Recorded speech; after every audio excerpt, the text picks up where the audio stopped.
Welcome friends. तर आज आपण हा नवीन क्वेश्चन पाहणार आहोत. पहा, एका संख्येचे 40% केल्यास 100 ही संख्या येते. तर एक संख्या आपण एक्स मानू, याचे 40% करायचे म्हणून एक्स गुणिले 40 डिवायडेड बाय 100 येईल. टक्के म्हटलं की गुणायचे. किती टक्के? 40 म्हणून 40 डिवायडेड बाय 100 हे लक्षात ठेवायचं. तर केल्यास किती आहे ती संख्या? ती संख्या येणारी आहे 100 असं सांगितलेलं आहे प्रॉब्लेममध्ये. तर ती संख्या कोणती? एक संख्या म्हणजे ही एक्सची व्हॅल्यू काढायची आपल्याला. इथं पहा, एक शून्य कट होईल, हा एक शून्य कट होईल. तर इथं काय येईल? X into 4 is equal to हे 100 म्हणजे 100 जशाला तसा, आणि गुणिले हा 10 राहिलेला जो आहे इथं भागिलेला आहे. इकडे वर गेलो काय होईल? हा गुणिले होईल, म्हणून इथं 10 गुणिले होईल. हे येईल 4x बरोबर 100 गुणिले 10 म्हणजे हे येईल किती? 1000 बरोबर. मग x बरोबर हे 1000 आणि सॉरी 1000 हा 4 जो आहे इथं गुणिले एक्सला इकडे गेल्यावर काय होतो? तो डिवाइड होतो. असा 4 डिवाइड होईल. 4 ने डिवाइड करा 1000ला. 4 एक 4 आणि 4 दोन्ही 8. इथं 2 आला बरोबर.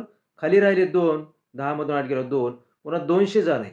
पुन्हा 20 तर 4 पंचे 20 आणि राहिलेला एक शून्य घेऊ वरी 250. तर ती संख्या कोणती आहे?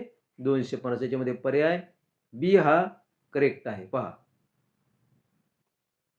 पुढचा प्रॉब्लेम असाच थोडा वेगळा पहा. आता पुढचा प्रॉब्लेम पहा. एका वस्तूची किंमत 800 रुपये आहे.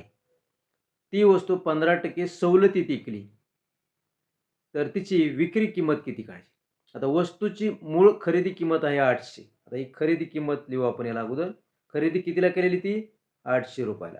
पण ही विकली कशी बघा? 15% सवलतीत, म्हणजे सवलत दिली म्हणजे 800 पेक्षा कमीत विकली ती. मग किती टक्के? 15% सवलत. मग 800च्या अगोदर आपण 15% काढू. हे 15% म्हटलं की 800 गुणिले 15 आणि डिवायडेड बाय 100 होईल बरोबर. तर याची विक्री किंमत पुन्हा काढायची आपल्याला. मग सवलतीत विकल्यावर कितीला विकली जाईल? हे 2 शून्य कट होतील, हे 2 शून्य कट होतील. तर वर इथं काय राहील? आता हे 8 राहील आणि इथं राहील हे 15. 15 8 किती झाले? 120 रुपये. 120 रुपये सवलतीत विकलेली आहे. सवलतीत, सवलत म्हणजे कमीमध्ये विकलेली आहे. तर काय येईल याचं उत्तर बघा. हे 800 मूळ खरेदी किंमत वजा 120 सवलत देऊन विकली ना, म्हणून 0, म्हणून इथे वजा होतील. 10तून 2 खाली राहिले 8. आता इथं 1 येईल, 2 झाले. 8 मधून 2 गेले 6 राहिले. तर कितीने विकली जाईल ती वस्तू? 680. तर पर्याय हा डी करेक्ट आहे, 680.